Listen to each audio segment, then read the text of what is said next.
General of Japan was here in the ceremonial first pitch by Miki Maikawa and Ken Kutsukake of the Asahi baseball team.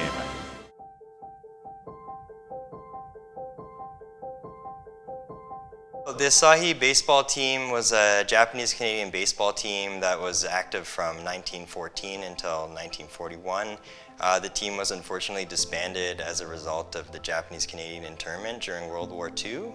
And while they were active, the team played in an all-Caucasian league during a time where they faced pretty intense discrimination, both on field and in their communities. And the team really symbolized a lot of hope and pride for the Japanese-Canadian community, and as well as a symbol of, being seen as equal through their play on the field.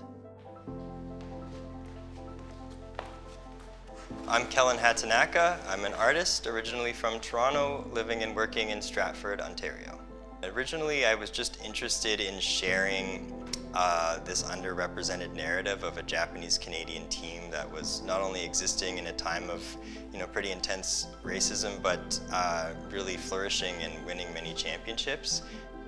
When I started doing the work, I started to see that there was a pretty strong connection between the team and as a metaphor for the experience of Japanese-Canadian internment, and that's kind of where this project started.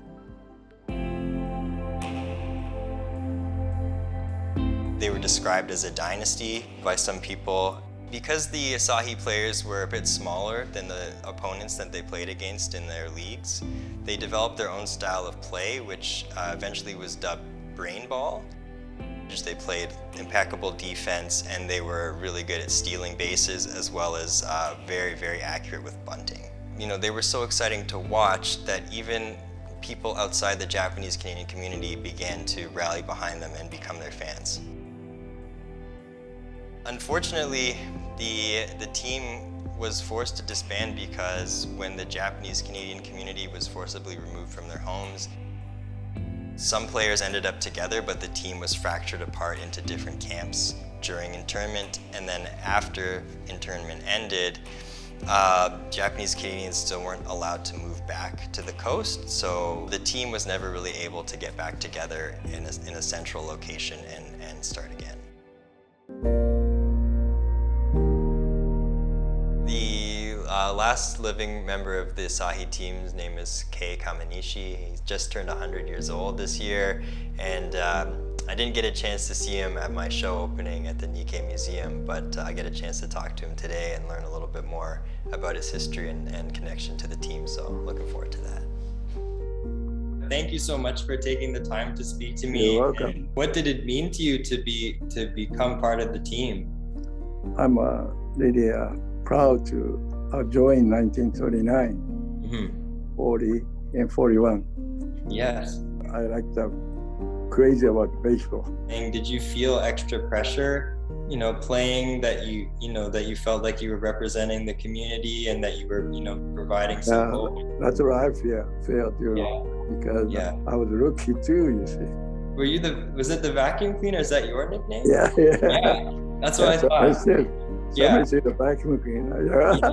I love that name. That's so great. Your story and the team's story has been such an inspiration to me, and it's been a privilege to try and share the story in whatever way I can, and I hope more people can learn and be inspired from your story. Yeah, thank you. Yeah, I hope to see you sometime. Yeah, okay, I'll come out. I would love to visit. It would be so great to meet in person. Yeah.